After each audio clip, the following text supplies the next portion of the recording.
Hi everyone, myself Saranya, Assistant Professor from SNS College of Allied Health Science. Today we are going to see a topic on history of surgery. So, history of surgery is a very interesting topic. Let us see what is the inside. So, every human beings have a challenges in facing an operations. Prehistoric tree plantation. It is a skull surgery. It's an early. It was taken in the sixth century actually in BCE. The ancient healers respond to this trauma, injury, and the disease, driven by the social needs. You can see in this image, they are drilling some hole on the skull. This is also one form of a treatment which was proceeded on the older days. So, define a problem of injury and disease. You can see an image where so many people are sitting and listening. This is how the introduction of the surgeries and the learning process has been taken out. Early societies faced the wounds, fractures, and the tumors without anesthetic and antibiotics. Think how it is very difficult because they will be taking over the pain.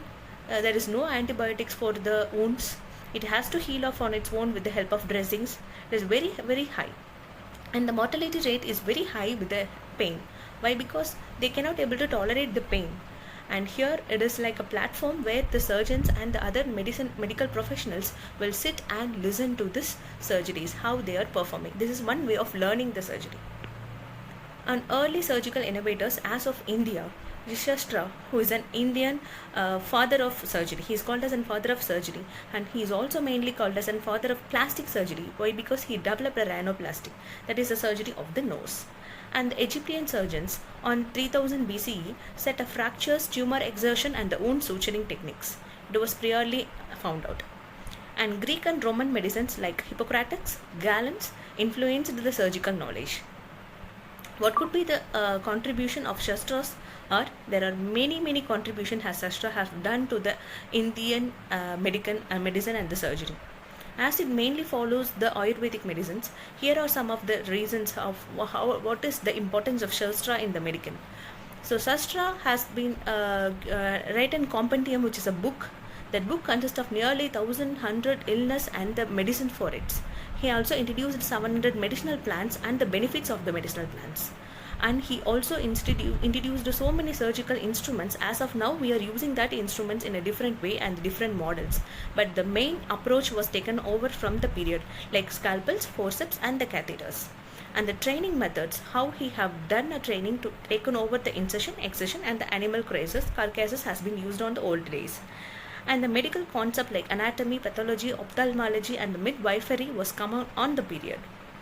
And enduring the legacy is very much important because the Shastra have played a main role in medicine. So his works has been translated into an Arabic languages and the Western adaptations. And the surgical techniques include cataract surgery and the rhinoplasties has been followed by him. And in the medieval period, that is medieval and the Islamic advances has been taken over on that period, which influences the Spanish and Arabic physicians. So Abul Qasim plays a major role there. He introduced a new surgical instruments and the textbooks, and now we are following that books and all. And Paul of Argina and Rogers and Salinarius foundation of European surgery textbooks. He has invented numerous textbooks and the things.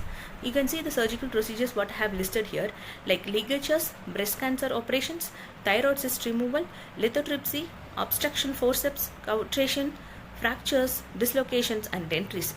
There are vast of surgical procedures was invented by these persons, and it was mentioned in the book for the observations, where even the surgical techniques has been followed nowadays. You can see the book here. It was like a book with all the anatomical structures. It was studied from the cadavers. Okay, so cadavers means and dead body. So with the help of dead body and with the help of dissecting, they had made a major role in making this book. Okay, it was an anatomical structure by Andres Besalis. He named as a De Humani Corpus Fabrica. It is a revolutionary dissection and the surgical learning through an dissections through this book. And Ambrose Parr has improved the wound treatment and introduced the ligatures. And this is a very important inventions. Now it is helping more and more the life, which is anesthesia and asepsis. In 1846, William T. Morden has performed the first public demonstration of the surgical anesthesia using an ether. So the day is called as an ether day because he have achieved a landmark of pain-free surgery. It was a main inventions of the among all the inventions actually. And I will be telling about Joseph Lister. Is also given his most of the contributions to the world. Like pioneer, he introduced an antiseptic technique, used an carbolic acid, and reduced the metabolic rate of the patient using an antiseptic solution and decreases the mortality rate. He also used sterile sutures, and he is also called as a father of modern surgery. Just think of it, how his inventions on those days are helpful nowadays till now with the help of antiseptics. And the rise of academic surgeries were developed with the help of the schools, and the standards have been developed recently, and also the surgery become a respected medical profession. Why? Because the barbers are the first person who has done the surgery. Do you know it? Okay, so the person who is cutting our hair is also treated as a medical profession on those days of learning all the medical techniques. But nowadays it is very important to recognize and learn the techniques. In early 90s and 20s centuries, X-ray was discovered by the William Röntgen. Is a very important person and very important innovation. The first successful heart surgery was taken over in 1893, and the blood transfusions in 1914 and organ transplantation in 1954. And the modern milestone of heart-lung machine and the open heart surgeries was taken over in 1950s.